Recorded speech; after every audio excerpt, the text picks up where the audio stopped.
Um, yes, color filters. So next time when you log on VR chat, you might be able to give those an adjustment. But still, because color after all is actually different frequencies of light, and then the way that you detect colors is you have those cone cells to pick up the different ranges of light. The only problem is the reason why you are colorblind is because you don't have those cone cells, and you only have those rod cells. Rod cells are the one which picks up darkness and brightness.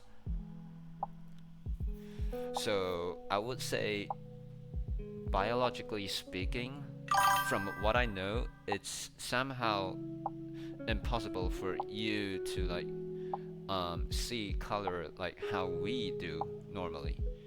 Search the VR chat help. Google says no.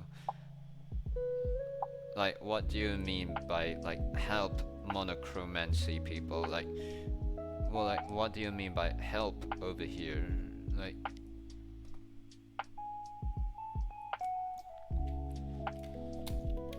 is it something like help you to see better or what? Well, things over here I got is it has built-in color filters. You just shirt up. Yeah. What you got? Is it the same thing over here?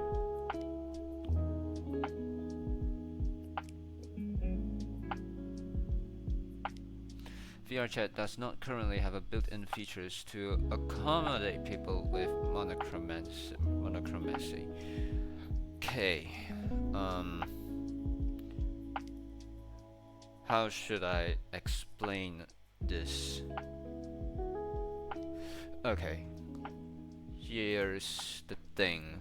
Let me pull out this. So, if I remember my biology correctly, so let's say this is your eyeball, okay?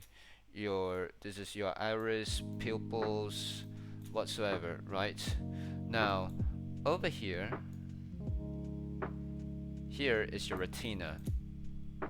So let's say you have an object, whatever, right?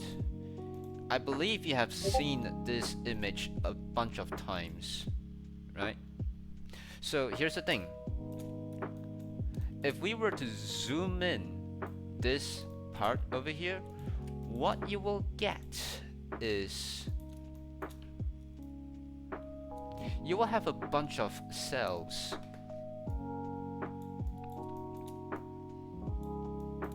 You have a bunch of cells over here. Like, to be honest, when I first learned about this, it's actually quite amazing. So there are several cells. Now, for us humans, we have 4 types of cells over here. The first one over here is rod cell, which will help you to identify darkness and brightness. Now, another one is a cone cell.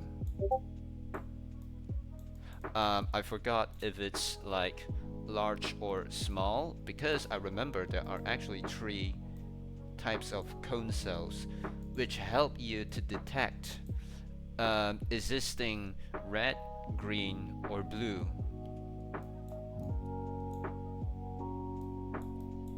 This is also cone cell. This is also cone cell. So normal human being like us, we should normally have these 4 types of cells. One that picks up darkness, one picks up red, one picks up green, one picks up blue. In your case, you don't have these. You only have these. So no matter how the outside world will change or quote unquote help you, you don't have the cone cells in order to detect that. You only have the rod cell to tell you, hey, is this thing dark or bright, or does it have black spots or white spots? So I would say the only way to somehow fake fixing color blindness is, I would say, you might need a way to like let's say if this thing, let's say, is red, let's say if you're seeing red, then perhaps we need some way to translate red into something that you can understand or something that your rod cell can pick up. For example, let's say if we have a special machine, okay, that will pick up colors, and then it will translate colors into brightness. So maybe when you see something is dark, maybe you can guess, okay, it's either dark or red. And then maybe when it's bright, then you can maybe guess, okay, it might be blue, or it could be something very bright. So that's a trade-off. It's almost something like oh boy, kind of reminds me of the fourth dimension. Thieves here knows what I'm talking about, the fourth dimension, because we're just squashing four numbers down into like three stuff, or you know, even worse. Thieves should know what I'm talking about. Oh boy. So yeah, in this case, it's like some sort of like translation, trying to translate something you cannot pick up or understand into something that you can understand or your cells can pick up. So no matter how the outside world changes, without the correct transformation or translation, things will still not be able to work for you. So another way would be something like the color picker that you just mentioned. Like for example, although you cannot pick up colors, but when you point it out, the computer screen will just show you the text, and then you can just read RED. Although the text itself is colorless, but at least you can still pick up the shape.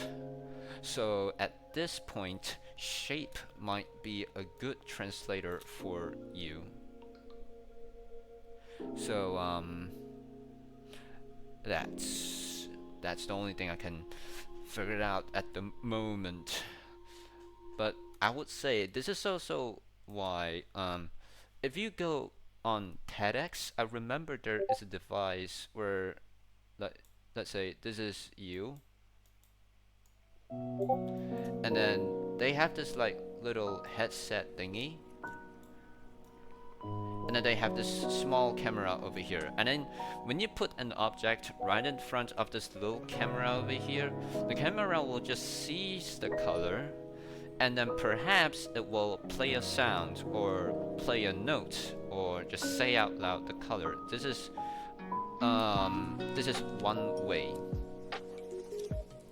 So yeah, there are many ways to do this. It's just things are not easy in this case. So I would say give yourself a pat on the back, because you have gone through all of this until now.